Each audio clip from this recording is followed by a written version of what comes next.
Welcome to Mussared Studio. Today we've got Amber the Celebrant, who does weddings particularly across all the west side of Melbourne, but anywhere that you'd like to have this fabulous person. And we've got her here in the studio today to give you some wedding tips on understanding what a celebrant does and what to look for and what to ask for. So, welcome. Thank you. When couples first come to you, what is the sort of procedure that you step them through? So I always meet with couples before they book me. Just we sit and have a chat. I think it's really important to get along with your celebrant. Yeah. And I say to my couples, the reason for that is because I don't want to be the only person at your wedding that doesn't know you. Yep. So if I have to stand there and talk confidently about you and your relationship and why you're standing there getting married in front of all those people that love you, I want to know you. How do you encourage couples to develop their vows? So with vows, it's interesting because a lot of people don't want to speak in public and a lot of people don't want to gush their love story in front of all those people.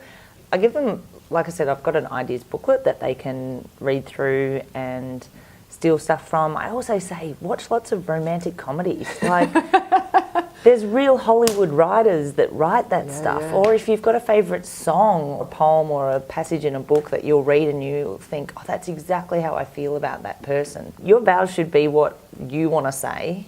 And then on the other side of it, some couples really don't want to say anything more than what's legally required. So we make sure that if they choose, that the other personal stuff is included in the ceremony, but I say it on their behalf. The vows is kind of the most intimate part of the ceremony, isn't it? And Yes, definitely. we get photos back from the brides when they share them with us, which is really exciting.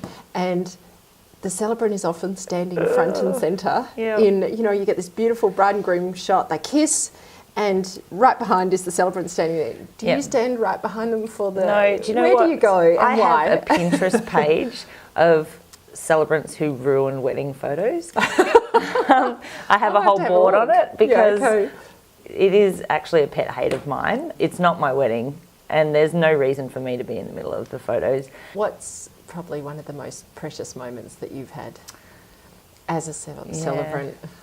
That's a really hard question, actually. I think when family are involved, quite often couples choose to thank or acknowledge their parents. Not many people get given away by mum and dad anymore, but I think it's quite respectful to acknowledge if you're close to your parents or other people in your life. But recently we did have, it was a Eastern European tradition, I believe, where you give a gift to the parents, and it was a tablecloth that they chose to give to the groom's parents and to the bride's parents. It symbolised that meals are such an important part in their life and in your day-to-day life, but also as a family, and that there will always be room at our table as well as we will always make time to be at your table. And that was beautiful. That was really, really beautiful. And you were saying before that you give your couples a survey. How does that work? So the survey works really well for a couple of reasons. The first is that I often take some information from the survey and use it in their ceremony, obviously with their permission, especially if they don't want to gush in their wedding vows or speak out loud about why they love the other person. It can help to make the ceremony about them without them more having intimate. to say. That's right. But also I think that time, sort of 8 to 6 weeks before you get married, is a really important time to sort of sit down.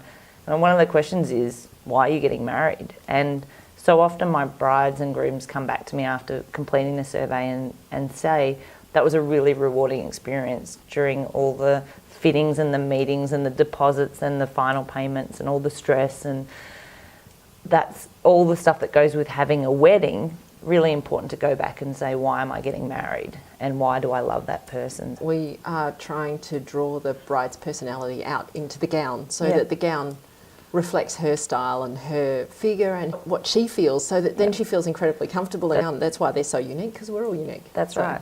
And that comfort level is something so important, because if you don't feel comfortable on that day, that's such a shame, because brides and grooms that are the most relaxed are the ones that are themselves. You know, if you wear glasses during your wedding.